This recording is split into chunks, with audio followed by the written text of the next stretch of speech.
custom streaming services. We're live.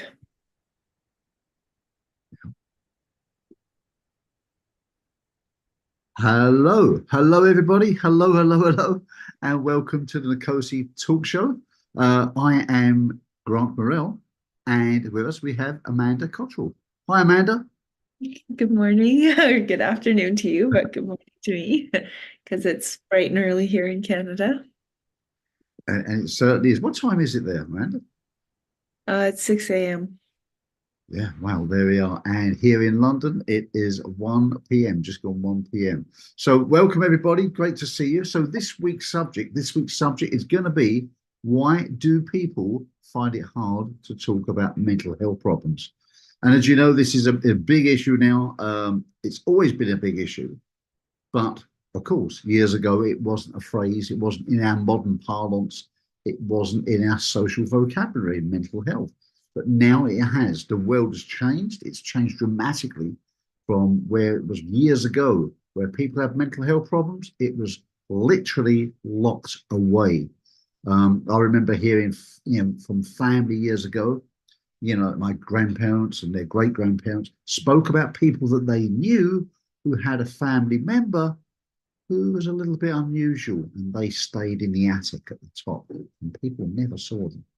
Yeah, the problem was quite literally locked away years ago, not under lock and key, they can come and go, but it was kept out of sight. It was kind of an embarrassment, if you will, back in the day. And we're talking about a long time ago, thankfully. But that's where it was years ago to where it is now. So that's what we're talking about, mental health problems. Why do people find it hard to talk about mental health problems? Amanda, what's your thoughts on all this? Well, I don't know about in London, but in Canada today, in Alberta, where I live, in the schools, it's hats on for mental health days. So everybody in the schools are encouraged to wear hats, and then in the schools we actually talk about what mental health is. And I think that part of the removing that stigma from mental health is our ability to educate on it, but also to be able to talk about it from little kids up. And we talk about different things like emotions and how you can feel depressed or how you can have different struggles throughout your life, and it's talked about from a very young age, and almost normalized in some capacity, because I forget the statistics on how many people, it's one, I don't quote me on it, but I was trying to look it up before, how many people are diagnosed with depression each year, and it's a significantly high number that you'll recognize within their lifetimes, that there's going to be somebody that that will be diagnosed with depression at some point in their life. And I think our ability to talk about that and to recognize that it's almost like a normal human emotion to have to go through that at some point in time, because we, for whatever reasons, we have our ups and our downs, and to recognize that you're not the only one. And I think that one of the things that we often struggle with is that we feel that we're alone in our struggles. And when we feel that we're alone and nobody else has the same similar thought patterns or similar struggles, then we close in on ourselves and are afraid to talk about it. But I know for myself, when I first started talking about the fact that I had anxiety and an anxiety disorder, there was so many other people around me that were like, oh, me too. Oh, me too. Oh, I'm taking this medication. What are you taking? And it just was like, oh, I'm not the only one. And I that was when I was 19 years old and over 20 years ago. But at that time, I was very afraid to tell anyone that the doctor had said you have a generalized anxiety disorder while I was in university, because I didn't know anybody else who did. And now I'm like, oh, everyone, every girl that I know basically has had at some point in time struggled with their anxiety. And so now I don't worry about that at all. But back then it was very I didn't want to tell anybody, and I didn't want to talk about it, and I didn't want anybody else to know. And was now I view it as like that's kind of our ability to talk about it and like work through it and communicate with others and realize we're not alone is actually kind of our superpower.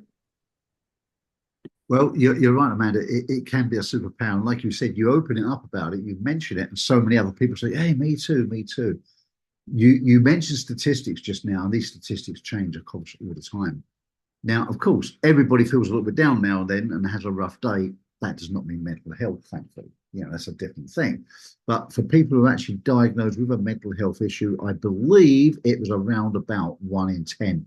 If you're listening in online, by the way, feel free to comment on that. Feel free to comment and correct us with the correct statistic of what you have. It could be different figures in different parts of the world, but it changes. But I think at one in four people suffer with depression at one point in their life.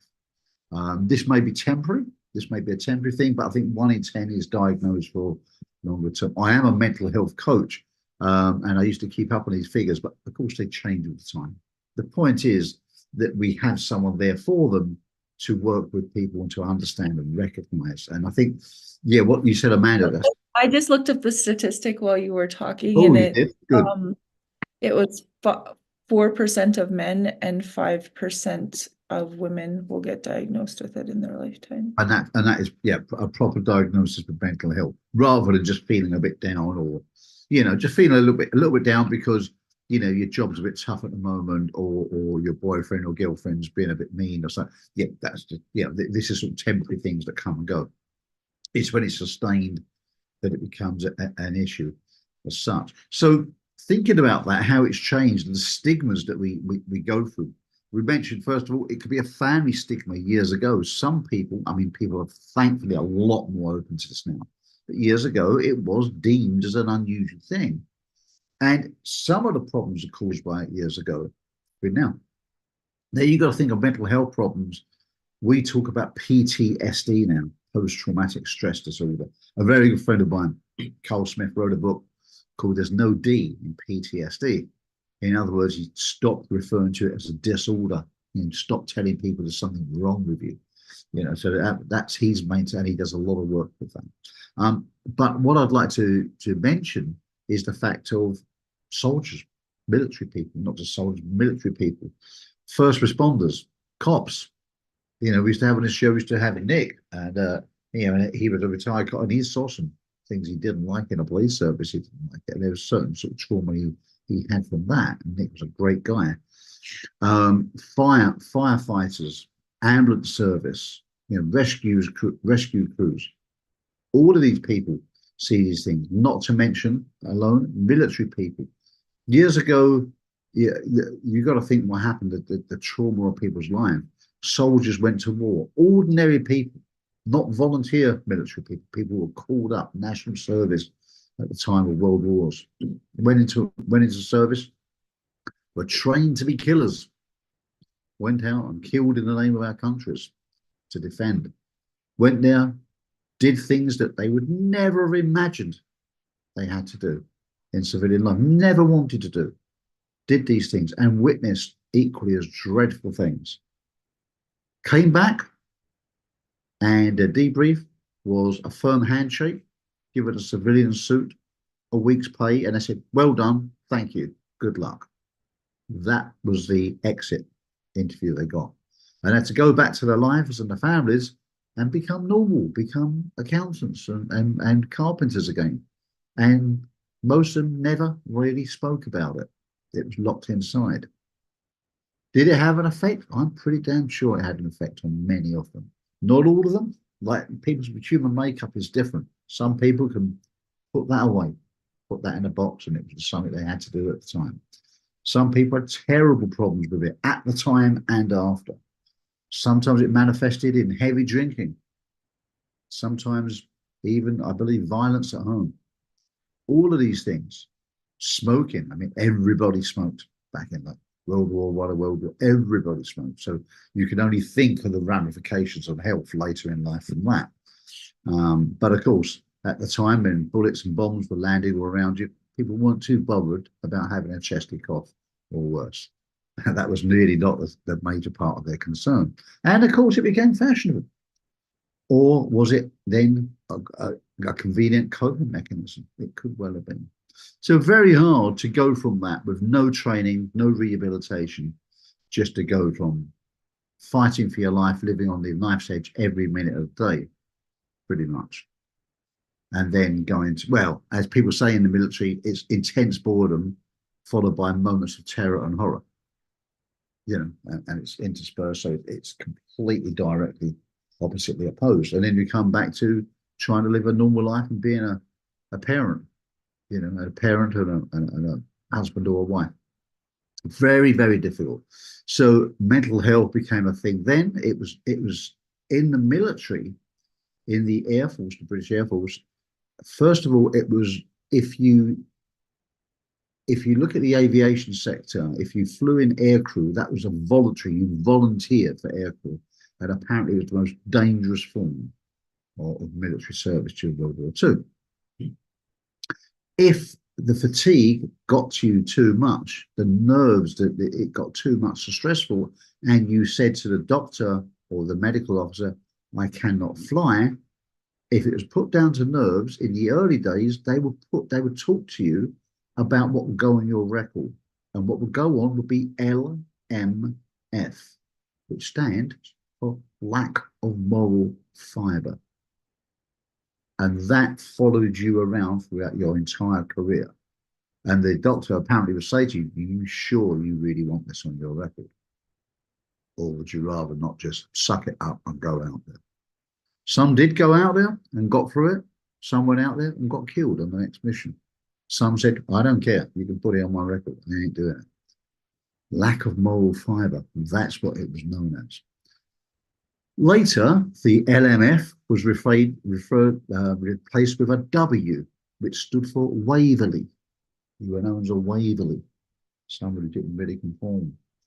A Waverley. And I've seen documentaries about this. So that was the kind of stigma that was in the military during World War II if you didn't do it. World War One, I believe, if you refused to fight, you could be shot, killed by your own people for refusing to fight, by being a conscientious objector. But yeah, so that was some military aspect of it. Of course, what about in our civilian life? What about people who see disasters, natural disasters? I'm a qualified hypnotherapist. We see people who've seen nasty accidents, nasty things, and they just can't shake it off. So that's why you come to a hypnotherapist to get rid of that. So this is some of the ways we encounter it. But what about other ways, Amanda? There's other ways that people can encounter mental health problems, right? Yeah, like there's so many different ways that you can encounter mental health, from like trauma in childhood to substance abuse is definitely linked with mental health disorders.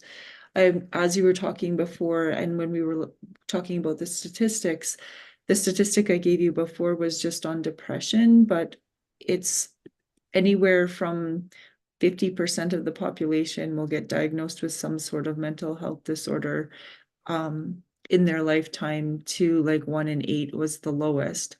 So that just shows that at least somebody in your life, if you know 10 people, you're guaranteed to have at least somebody who's been struggling with something that could be a diagnosable disorder.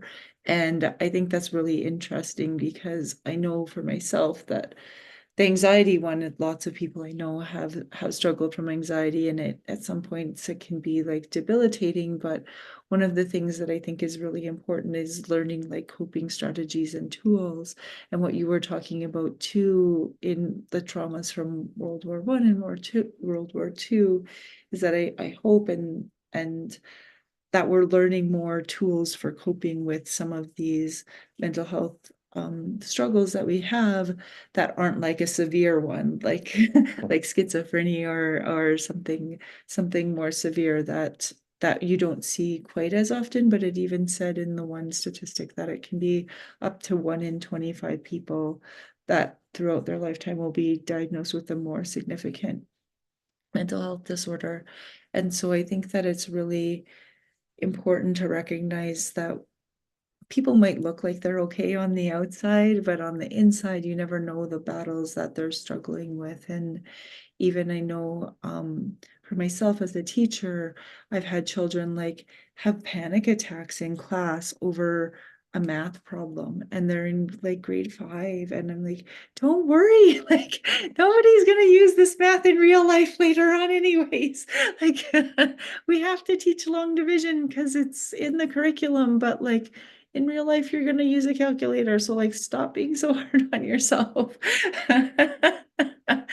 But like they internalize that like stress and struggle so much, and like it's learning how to build resiliency and perseverance, and um like almost overcoming those internal battles that your brain has with itself. Because I know so many kids too who struggle with like how they feel about themselves, like starting early. Like I teach grade 5, and there's kids who say that they like hate themselves or they hate different things about themselves, and it's really teaching them tools of how to love themselves, of how to use affirmations, of how to like look for the things that you really do think that are great about you, so that we can focus on those and then like uplift the other areas. And there's research that says that if you say like 3 affirmations a day or send out 3 things about gratitude a day, you're actually able to start rewiring your brain so that you're not going down that tunnel of like self-hatred. And I think that's really important if you can start to like, when you find yourself in that like downward spiral mental struggle that we can all go through at different points whenever like something happens, or even if we're just having a down day. If you can actually consciously shift your thinking, you're able to rewire your brain so that it's not going to happen as often. And if you continuously keep doing that, you're actually able to use tools to get yourself out of those struggles. And I know that not all mental health disorders can you use the strategies and get yourself out of them. But for myself, I know that I've not taken any pharmaceutical medication for almost 3 years now, just and completely dealt with it with different strategies like meditation and yoga, affirmations, gratitude, making sure I have a balanced diet, enough sleep, water, and taking that natural supplements. And so for me, I know that's actually been way better for me than any pharmaceutical ever was for me, but it's would be different for everybody. And I know too that sometimes it's hard to think outside the box, and we think this like one magic pill is going to make all the difference, but it's not. It's just one piece of the like toolbox that you need in order to like get yourself out of that struggle. And I think that the brain research that they do have is that if we really, really want to, we can keep continuously repairing and setting up new neural pathways in our brains because of the neuroplasticity research that there is out there. I was just reading a book called Limitless, and it's about it's essentially about how we have been stuck in this mindset for years that the brain is like stagnant, and if you are not good at math, you'll never be good at math. But that's actually the opposite from true. We have Yeah. neuroplasticity research now that's showing that we have the ability to learn anything that we want to learn if we continue to practice and we continue to build and strengthen those neural pathways, and then build and strengthen the new neural pathways, and then build and strengthen the new neural pathways. And so we can apply that same philosophy with our mental health stuff as well. You've mentioned a few great things there. Firstly, Amanda, when you was at school, when I was at school, our teachers certainly didn't say to us, oh, it doesn't matter. You won't need to learn this stuff in the future. Only just when we was leaving school, they were saying this stuff is out of date already. We was learning some binary coding or something. They said that's out of date already. That was all they said. But exactly, I mean, I had horrors learning some of those mathematical equations. Not that I was particularly bad at them. I just had a bad experience learning them, if that makes sense. I wasn't bad at doing them. It was just the whole mathematics experience was horrible for me. Um, and I think it was down to the teacher, if I'm really honest. I had another, my year ahead was a maths teacher who wasn't my maths teacher, but he was a maths teacher. And later on, he stood in and did a maths lesson. And it was much nicer than my maths teacher's lesson, much nicer. You know, when he explained to us that mathematicians are effectively lazy. He said, we don't like to work anything out. That's why we use formulas to do it for us. And I thought that was kind of humorous and it lightened the whole thing up. And again, I wasn't particularly bad at maths. I wasn't a genius at it. I've got a nephew who was brilliant at maths. I wasn't brilliant at it, but I wasn't bad. But I just, the experience was an unpleasant experience of learning the way it was taught. So the way you teach is much nicer, I think, much more forgiving to people. And when people are more relaxed, they learn better. Yeah, well, one of the things is too, like the way the curriculum's set out, and then like what's real world, right? And we need to help kids understand that. But also, even like I struggle with some things. Like last year, one kid was like, where are we ever going to learn this in real life? And I'm like, I don't know. That's why we're spending one day on it. And I was like, if you don't like it, write your MLA. So it's like, write to them, ask them why, ask them where you're going to use this in real life, and say, why is this in the curriculum? Like, do it. I want to see what response you get, Yeah, because I feel the same way. And like, I have to teach it because it's in the curriculum. We're not spending a lot of time on it because I agree with you. There's not a lot of places that you're going to use this in real life. And so, and I've even, like you said, like I asked an engineer, where do you use long division in your day-to-day life? And like, where do you use it in the math equations that you do for your job? And he's like, absolutely not. We use a computer for everything. And so then I'm like having these children like bawl their eyes out because they don't get long division, and me being like, what is the point? What is the point of like forcing kids to do this when they like are like clearly like struggling inside over it? And so I try to just say like, we're learning it, we're trying, we're just like doing the best we can, but like don't be so hard on yourself, because real life is that you're probably going to use a calculator. And like for the most part, if you can just do like mental math in your head where it's like, okay, I have $35 and I need to buy like candy for 7 people. How much candy can I buy? And you can like quickly do it in your head, like something like that. Like that's, or I've got like $4,000 and I know it's going to be about $100 each for this event that I'm planning. Like how many people can I have attend my event? Like quickly do that in your head. But 99.9% of the time you're going to use a calculator.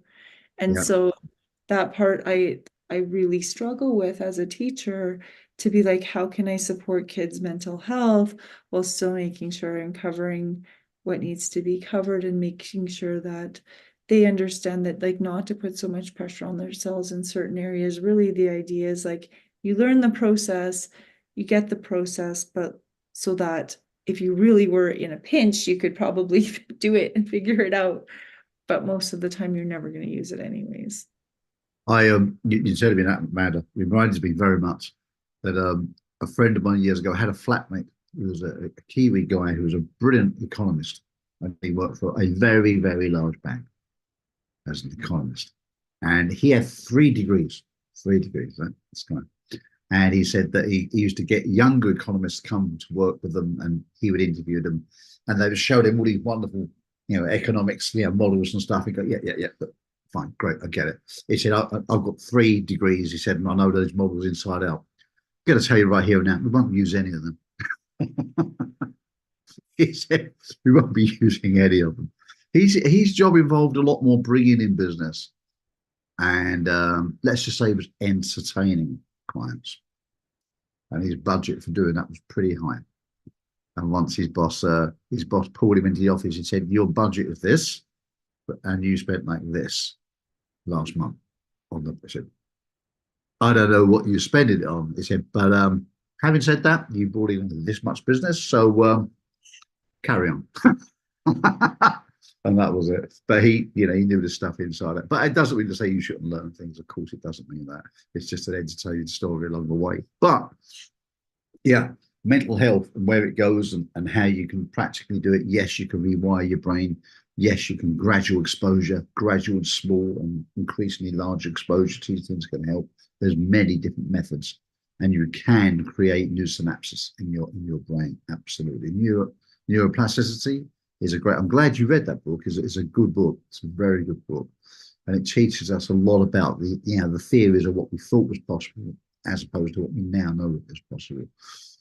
Um, Stigmas. Why do people find it hard to talk about mental health problems? I think we spoke about what used to be embarrassment with the family, right? That's thankfully long gone. I would hope, but that was one. The other one was career hopes. Do you really want that in your career? We spoke about lack of moral fiber and Waverley as it was in the Air Force many years ago, 70, 80 years ago, what it was like then. People are still concerned about this, I think, in their career. Have you had mental health problems? Yes. For future employers, I think it's an issue. Happened again in the airline industry, didn't it? There was an issue with it. There was the German Wings aircraft that crashed into a mountain, and it turns out that the pilot effectively committed suicide with everybody on board. When they dug into it, it was known that he had mental health problems. Why did the doctor not reveal it? Client confidentiality. But it was known that he had mental health. He had issues, whether that was called from financial stress, this, that. But yeah. So, when does it become a problem that it should be called out? When is it a safety issue that it should be called out that someone has mental health problems? When should it be kept private?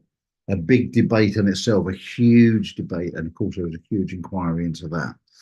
But that is one debate that goes on. So people are fearful, and that pilot was fearful of revealing, I believe, his mental health issues for fear of being grounded, quite literally. But then again, you've got to have your moral compass, haven't you? Sometimes should you be grounded? Should you be excluded from that work because of your issue for the safety of other people? When do you take that responsibility to say, yeah, I'm afraid I do have a problem and I really shouldn't be there? Like driving. If you've got a medical problem, if I've got a heart problem, should I really be driving? It's a call you have to make, isn't it? And, I think the answer is quite simple. You've got to think about other people, not just yourself. But it does go on. It is a reality of what's out there. But in jobs, is it a stigma? I mean, if anybody's listening out there on Facebook, LinkedIn, Twitter, or if you're watching on YouTube, whatever, please let us know. Please type it in. Please let us know what your thoughts are. Is it a stigma? Is it something you're worried about? Is it something that bothers you? Are you suffering with mental health? Are you afraid to tell your employer? Are you afraid to tell your friends? Do you think your friends, you won't fit in with your friends any longer? Do you feel that they, for example, this could be another issue, that people feel that, oh, my friends may feel I'm a burden to them. They've got to give me special attention. Is it going to be, will it be awkward for them? They just won't know how to deal with it.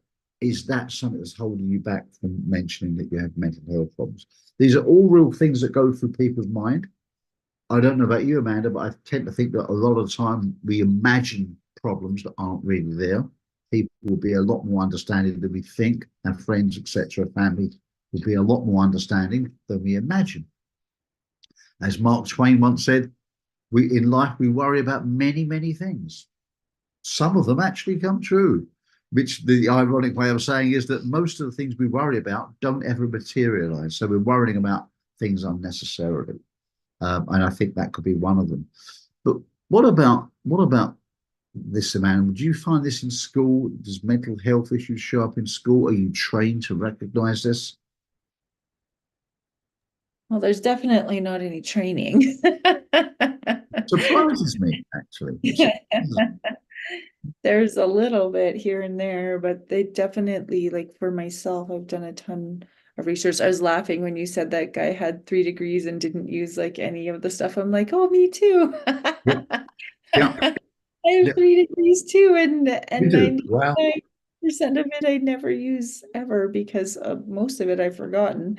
But also, like, so much of the theory is not real life, and I know, like, for teaching, I'm like, I don't know that teaching, you really learn by being on the job. Yeah. You don't learn a lot in the university. You learn it by being in the schools with kids, experiencing different schools and different, so your practicum is where your learning is. And I know for myself, I worked as an education assistant sub while I was going to school to be a teacher.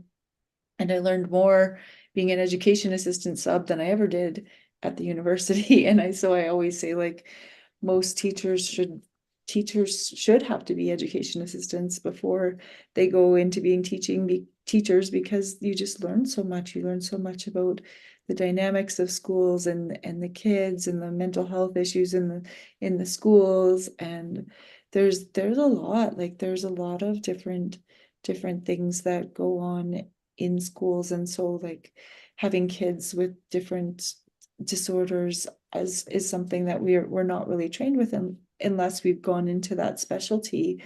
So, like, dealing with kids from all different areas, right? From like Down syndrome to oppositional defiant disorder to ADHD.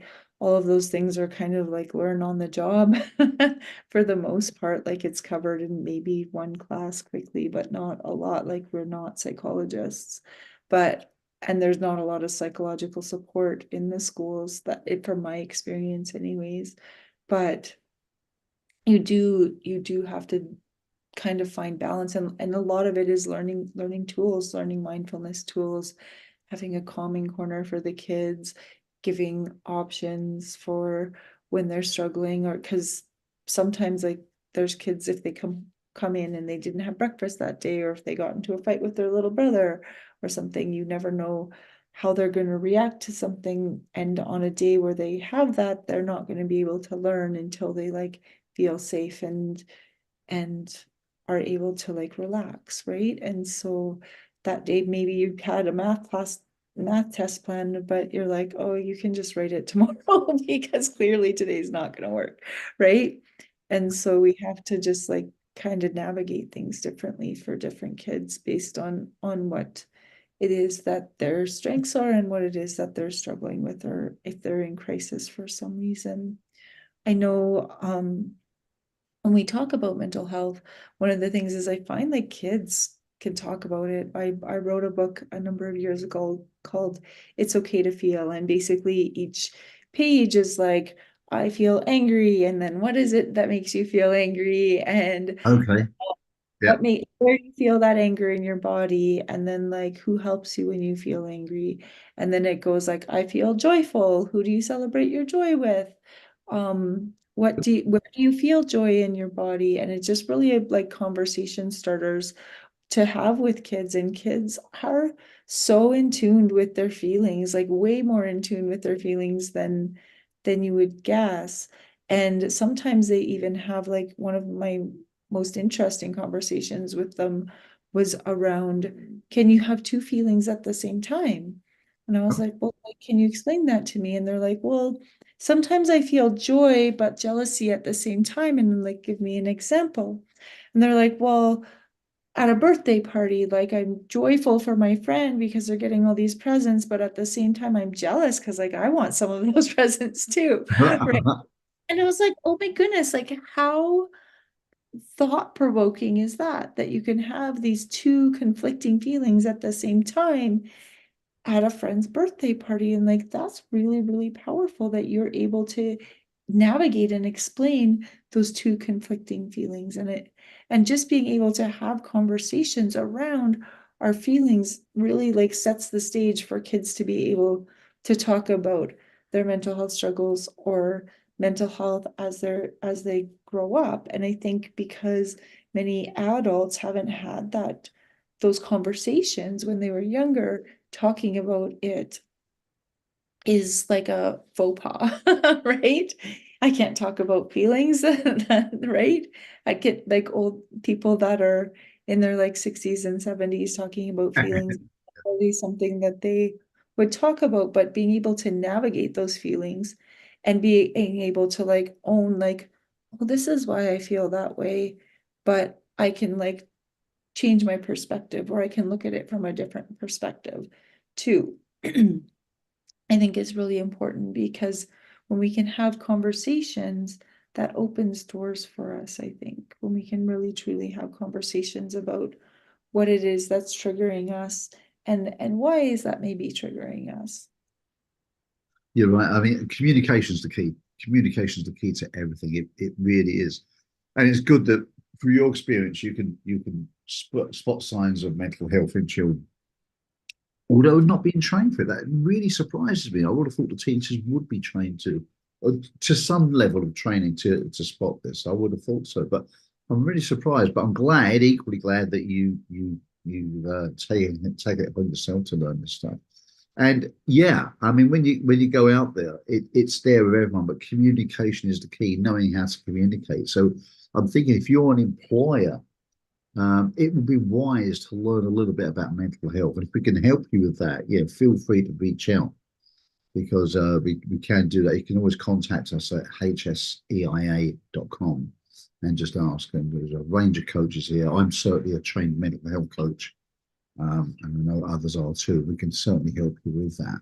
To make a little package, put that together for your clients, just to look out, just to be mindful as a duty of care to the people that you work with, whether that's in an organisation, a business, an education environment, anything you really need. So we can do that.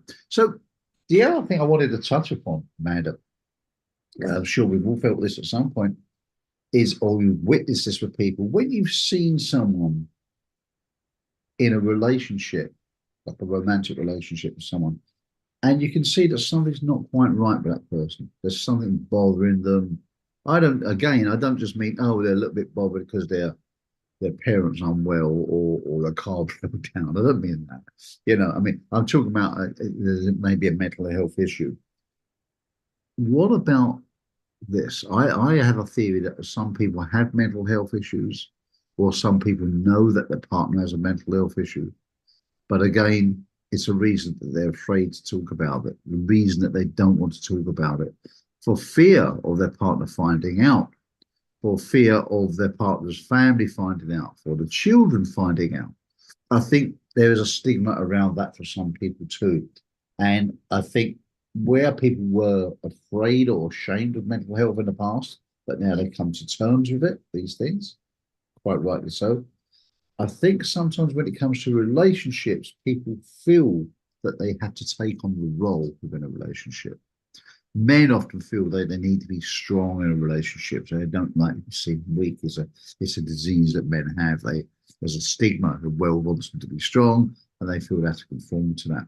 Women feel they need to be there for the children. They need to be there very, very much. Fathers do obviously, but women sort of feel that maternal instinct. They've got to hold things together. And what about if it's just a lover? How does that impact on people? Have you ever encountered people who've felt that, Amanda, or what's your views on that? Sorry, I don't understand your So, question. Who? so people feeling because we're talking about why people, reasons that people struggle or have a problem with talking about mental health issues. What about in relationships at home? We've spoken about in the military. We've spoken about in the career. What about in the home? Mental health issues at home, being afraid to talk about it with your partner or maybe reveal it to the children because you feel that you've got to play that role as a strong father or as the supportive mother or as the child, or even as a child afraid to admit it to the parents. Maybe the child's bewildered and doesn't understand what it is. What do you think about the dynamics around that, ways that people may be afraid or don't want to talk about mental health issues in a relationship environment? Well, I think that it really depends on the family. It's going to be different in each and every family based on what their patterns are, how they were raised, what stigmas they feel around different mental health issues. I know in my extended family, alcoholism is a really big one. And some people won't in my family won't talk about it. They won't go to counseling for it. They won't sit down and deal with it. They like pretend that it doesn't exist and are enablers. And so I know that very well. The in denial, in complete denial of the alcoholism that is going on and the extended family. And yet I'm the complete opposite, where I like go to counseling and I talk about it and I like try to explain my struggles, and it really helps to talk about like, okay, how is it that, and like you said before, when you were like afraid to tell somebody something, you're worried about how they're going to react. Well, when I went to counseling, they would say like, okay, if you need to talk to this person about these things, Yeah. let's brainstorm all the scenarios of what could potentially happen. On like the good end, they like embrace it and they come to counseling with you. On the bad end, they like don't like your boundary and they just cut you off completely. And essentially like anywhere in between, right? So that is something that I think is really valuable with counseling, is that they can help you navigate some of those conversations from partisan, not involved in the like emotional conflict that families have, and from a perspective of like a professional. And so for me, that really helped. And I know my experience was where they just didn't like my boundary and didn't come to counseling, and I haven't spoken with them in 3 years, and that's okay, because I was really able to because I had talked about it in counseling for so long, almost 3 years, about what I was struggling with the alcoholism that's in my extended family. And the counselor, when I did say like I can't go to Thanksgiving, I don't want my daughter around that, I don't want my daughter around the alcohol, I don't want my, like, I just don't want that, I can't deal with it anymore. Yeah. And she said, well, this, you have two options essentially, like you can set a boundary and not go to Thanksgiving, and explain that you want to go to counseling with them, and they can take it one way or the other, and anywhere in between. And for my family, they took it in the one where they didn't like my boundary, and haven't spoken to me since, and that's fine, because I had lots of conversations with the counselor ahead of time, and I have really amazing friends, and I have a really strong like habits that help me cope with everything, like going to the gym and going to yoga and journaling. And so it really was like, I was like, that's their choice. And when they're ready, they can come to counseling with me.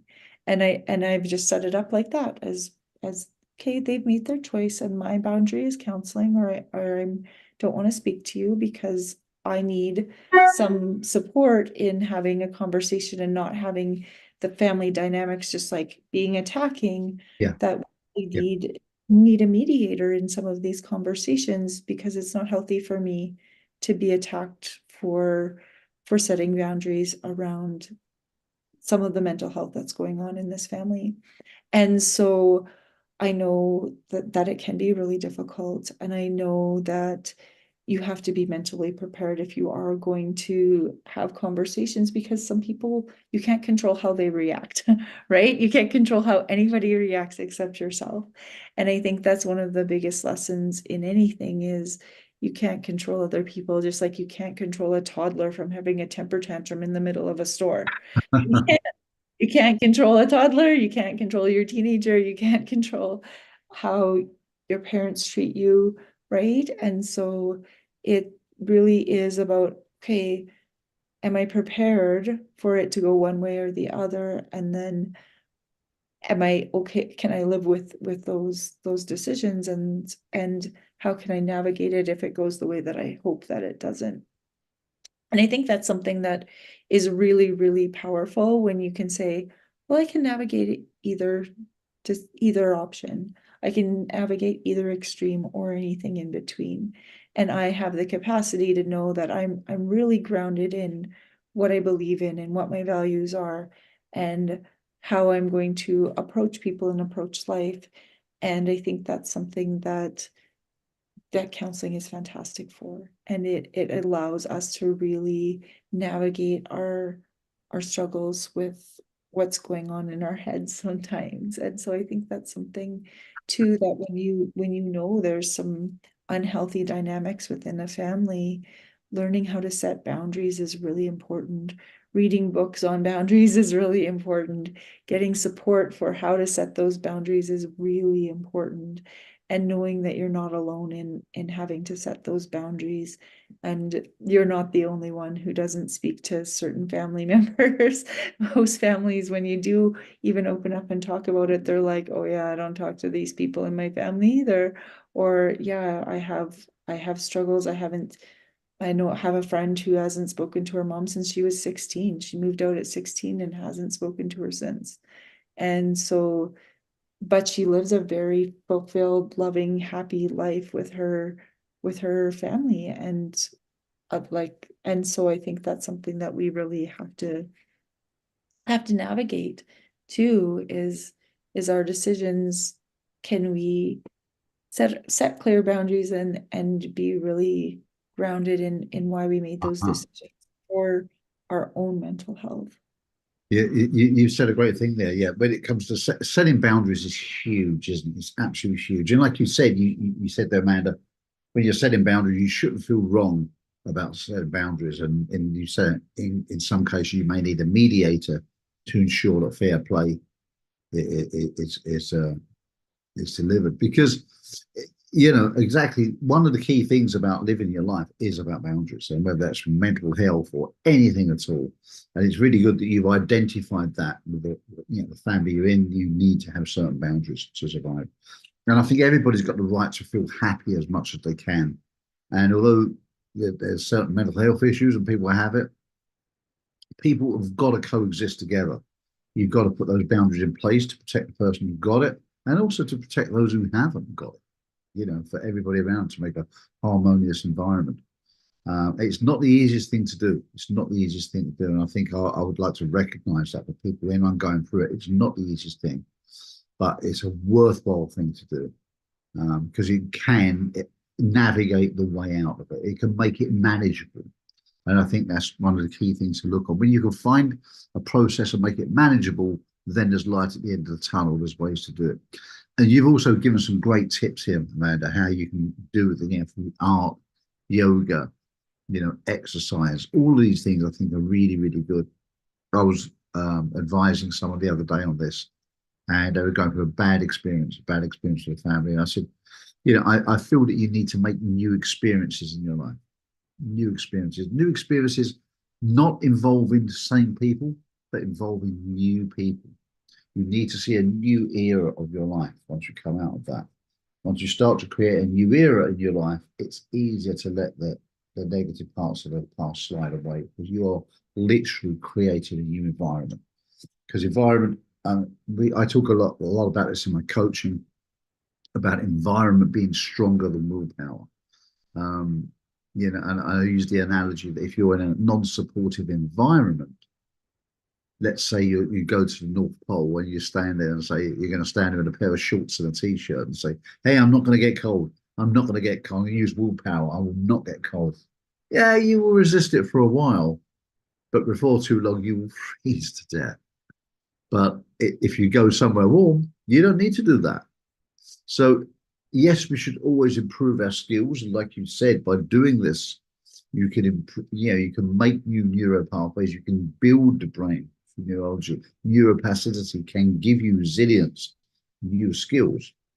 However, some things cannot be built. You cannot necessarily resist freezing cold temperatures standing there in a t-shirt and shorts. You can't. You have to change the environment. So sometimes the environment you're in is such a negative pull.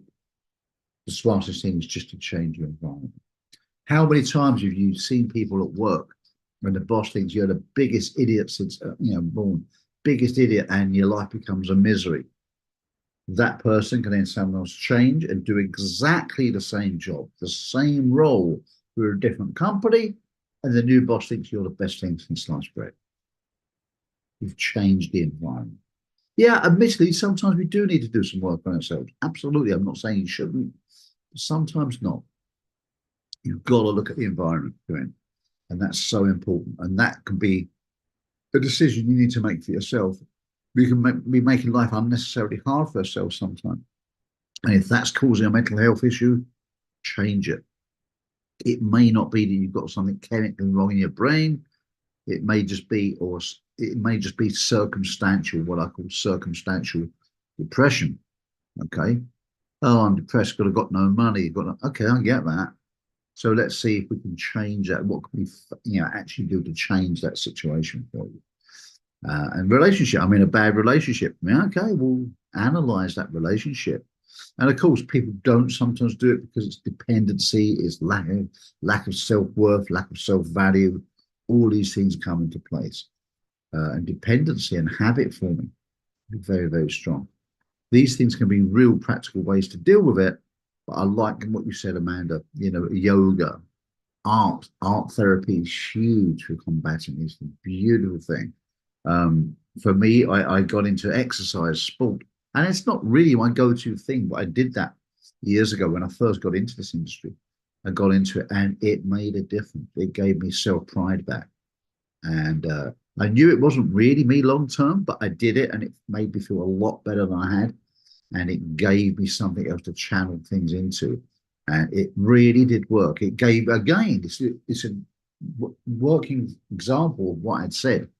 It took me out and put me to a new environment. I hadn't done that kind of stuff before, really. I put myself into a new environment.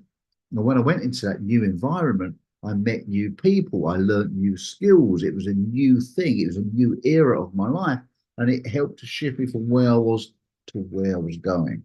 And that was the important thing. It started, it's like, it's like if you're trying to open a locked door, you put a screwdriver in it and you wiggle it around and you make a little bit of space, you let a little bit of light in.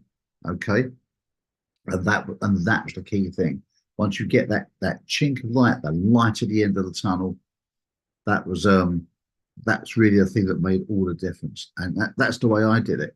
And again, you can do that with art. You can do it with many things. I love aviation, as you probably gathered. When I first learned to fly, I took up gliding. And there was a lovely old guy called Roger, who was there. And his wife had died some years before. And he was devastated, absolutely devastated. Couldn't get over it. Couldn't get over it. And the advice I took from him, like 30 years ago or whatever, 25 years ago, I gave to a colleague the other day, a good friend of mine the other day. And I said, you got to do something new. If someone leaves, passes away, whatever, you've got to try and find new things you can do in your life, things you couldn't do when they were around. So what he decided, he never had the time when his wife was ill to leave and go and do gliding. He had always wanted to do it. He took that up when he was 80 years of age. 80 years of age. And we used to joke, I didn't, but people used to call him Roger the Coffin Dodger because he was a guy and he was still alive. He took it all in good spirits and he thought it was a real hoot that people called him that. And he was okay. And we did. Last time I ever saw him, when I was on my gliding course, he did a test flight in a gliding plane and he came out of a dive and zoomed over our heads at about 120 miles an hour, waving at us like that with a big grin on his face. And I can still see that as clear as anything. He was probably about 30 feet above us in the air. And at that point, I think he was 84 years of age. And I think that's fantastic. Yeah, Roger. I'm sure he's not with us now because that was quite some years ago. But he certainly made a great thing at the end of his life. And that's how he dealt with it. Mm-hmm. It's a case study of what I'm saying, of doing something new that he couldn't do when his dear wife was around. Okay. I think she was unwell and he had to spend time looking after, that kind of thing. So, how can you change that up? How can you change your environment? And I think he did that beautifully. And that's the advice I gave to a friend the other day. So, yeah, we've looked at a few stigmas here, haven't we? We looked at. I just want to touch on that change the environment thing because a couple of years ago, I was talking to somebody that I went to high school with who had really struggled with addictions. And I said to them, because they were like getting over many of their addictions, or they had dealt with most of them. And I said, what is it that you did that made you finally like cut those addictions and be able to actually function better? And he said to me, I had to remove myself from everybody that I knew that was doing that stuff. And so I literally had to pick myself up and move and start a completely new life away from everybody else that I knew. And that's the only thing that saved me. And he was like, it was a decision that I had to make for me. And he's like, that's why rehab doesn't help, is because you go to rehab, you like feel great, you come back and you're back in your same life with the same friends, with the same surroundings, and you go right back into that same struggle. And that's those same things. And most of the people who go to rehab end up going back to rehab because they haven't truly changed the environment that they are Right. living in when they go back. And that was huge. That was like a big eye opener for me, because really it's who we surround ourselves with, right? When we surround ourselves and our environment affects who we are. And when I was in school, I did take one course on helping kids like on the edge. And it was essentially one of the biggest learning things that I took from that is it doesn't matter who your parents are, it doesn't matter how much education you have. What really affects you the most and affects your kids' success the most is who their friends are. So watch who your children's friends are as Right. they're growing up, and try to like steer them into positive friendships, because that's going to be the biggest indicator of if they end up doing drugs and alcohol and all of those things, or if they end up like playing sports and being academic and go on that path. And it really is about who they choose to surround themselves with is the biggest indicator out of anything. And I thought that was really like thought provoking for me, and that was over 20 years ago, and I still take that piece of advice with me. So that's just what I wanted to end with, about how important our environment and our surroundings are. And in order, if we want something to change, we really have to like Yeah. change our. You do, and I'm glad you said that because it makes a huge difference. The environment is everything, and for some people, it's a question of moving away, moving to a different location. What did I have? Oh, I had a friend who had his house. He didn't want to move away. He had a bad relationship split up, and he went quiet for a week after. I knew what he was doing. I know exactly what he does. I phoned him. I said, "You've not answered the phone for a bit. You've been redecorating your house, haven't you?" He said, "Yep." He changed the furniture. He changed the wallpaper. Breath of fresh air. Anything that were associated with that lady was very bad to him. Got rid of the whole lot. Breath of fresh air. He didn't change house. He just refaced it, if you will, on the instant. So he done that. Or some people want to move away. Easier if you rented a place than rather than owning, I guess. But sometimes you do it, and people literally reinvent themselves. That's it. And just, by the way, I think if you anyone's listening and you got a stigma about that, you're not running away. You're just giving yourself a chance to clean sheet of paper. You're just taking lessons. When I coach people, one of the key things we go through, excuse me, one of the key things we go through is what have you learned? You either have a success or a learning. And if it's a learning, okay, what do you learn from that? And I do this myself. What have I learned from that situation? What am I going to do differently? And that's it. And that's the chance to up sticks and move and go somewhere else again, or change job, change friendships, or move somewhere else. And our relationships helping you or not. Okay, as I keep saying, sometimes we have a little bit of homework to do on ourselves. Absolutely, no shame in that. There's no shame in that. When we look back, I guess the version of us today is nearly always a better version than we were years ago. Or perhaps we were better and something went wrong. What went wrong? I used to be such a nice guy and now I'm horrible. What happened? What am I doing? It was that thing that caused it. So let's see if we can work on that thing. What positive steps can you take to turn it around? Because most of all, what we spoke about today is the stigma.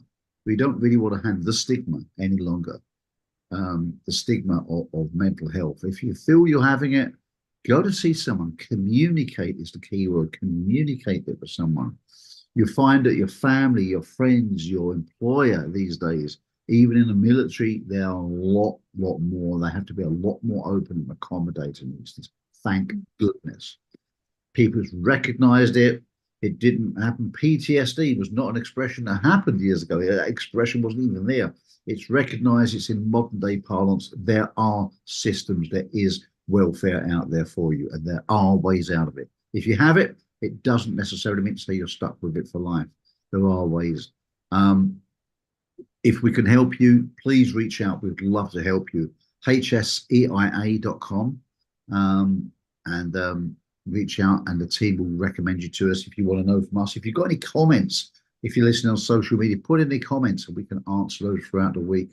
Amanda, do you want to just, before we close, you want to just say who you are, what you do, how people can contact you? Oh, okay. Yeah. I was just going to say, I really loved our conversation today. I learned a lot from you, Grant, and it was really like thought-provoking in how like World War II and World War One could impact, and then we just pass it on to generation, right? And then we're the ones who are able to say like, no, I'm going to fix this. I'm going to reinvent myself in the best version of me, and I really love that. I am a teacher and an author, and I live in Calgary, Alberta, Canada. And anybody can reach me on my website, www.artmindfulnessandcreativity.com. And I'm Art Mindfulness and Creativity on all social media. Thank you, Amanda. And I'm Grant Morrell. I'm an international speaker, coach, trainer, international best-selling author, and hypnotherapist. Over the last 21 years now, myself and an international team have helped thousands of entrepreneurs, individuals, businesses, and organizations to increase profits up to 200%, often in just a few short months. How? By working with a team. And even if you're working on your own, you think you're on your own, I can find out there is a team. There is a team. That's a different conversation for a different day. You have a team with your systems and your, yeah, you guessed it, your mindset and your strategy, so that you can live a life of passion, purpose, freedom, and have a business and a lifestyle that can become a legacy for generations to come. And mental health is a very, very big part of that.